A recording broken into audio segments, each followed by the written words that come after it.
Today we're going to look at how to customize RadCalculator by creating custom operations. RadCalculator is part of the Telerik RAD controls for Silverlight WPF control suite for .NET XAML development.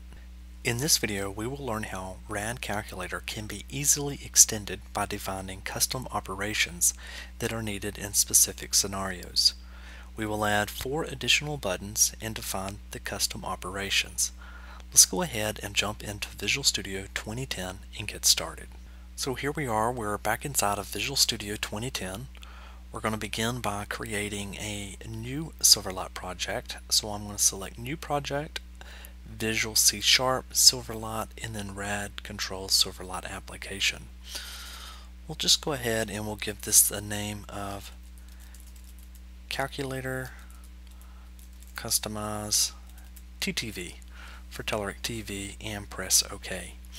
Next up, we're going to host the Silverlight application in a new website, and we're also going to be using Silverlight 5. So press OK, and the next screen we'll see is the project configuration wizard. If we scroll down just a tad, we're going to place a check here in telerik.windows.controls.input. And if you notice by scrolling back up, then it went ahead and it placed a check here for us in telerik.windows.controls. That's because this is also another dependency upon the telerik.windows.controls.input. So if we hit finish, our Silverlight 5 project will begin spinning up, and we'll notice that under our references, telerik.windows.controls has been added, as well as telerik.windows.controls.input. And if we come back and we expand this window, we'll see that the Telerik XML namespace has been added for us automatically as well.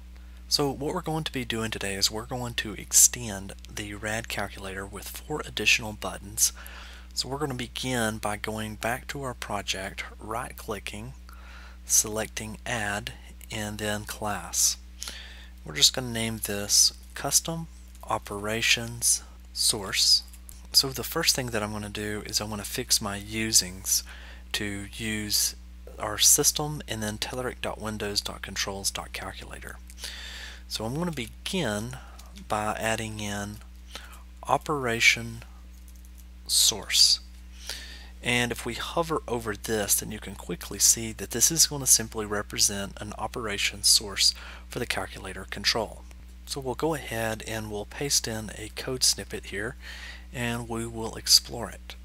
So we just talked a little bit about our operation source.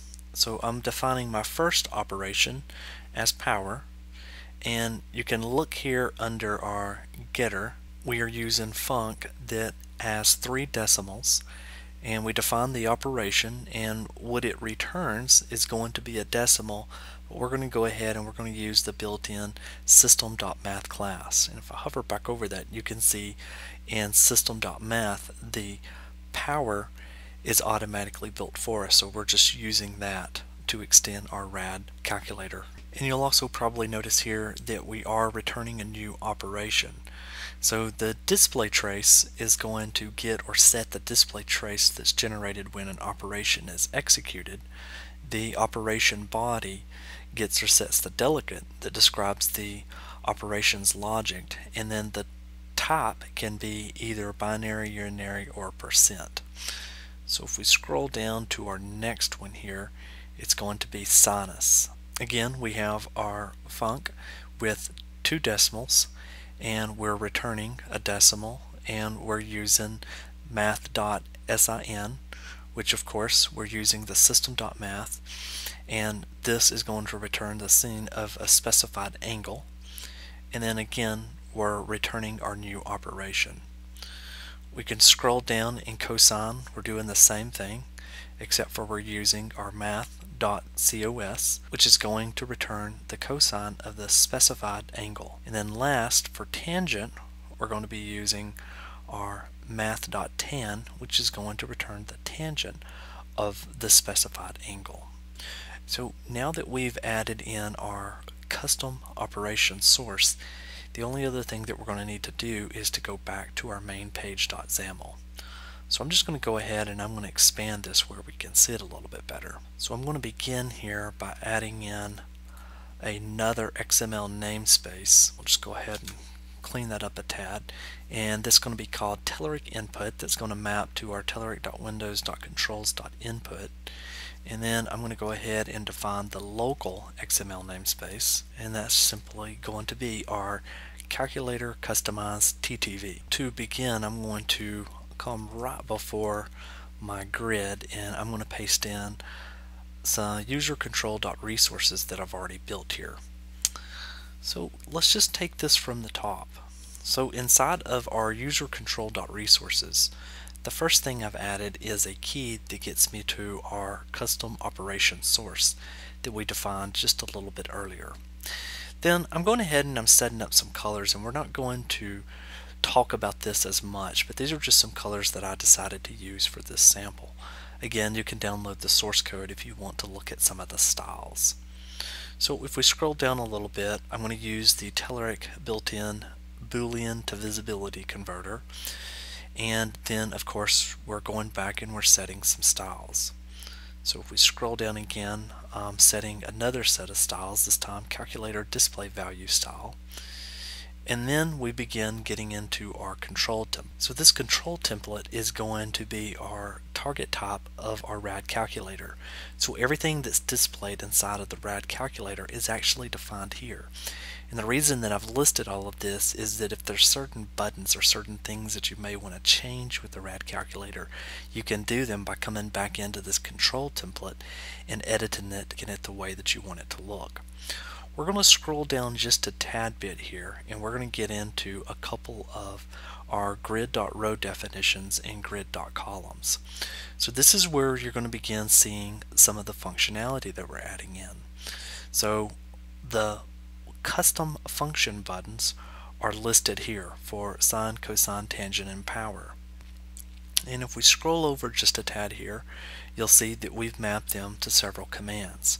So the commands are found in Telerik input.radcalculator commands.execute unary operation. But then we go ahead and we give it a command parameter to be binding to the relative source of the mode is the templated parent, and then the path is our operations.sinus, operations.cosine, tangent, and power. And we can see those were defined right here. So going back to our main page.xaml, we'll take a look at the memory buttons. Now, I didn't add anything different here, but they have been listed where if you didn't want to display them, you could always comment this out. Of course, you would have to fix your grid.column and grid.row definitions to make the rest of the data fill the place.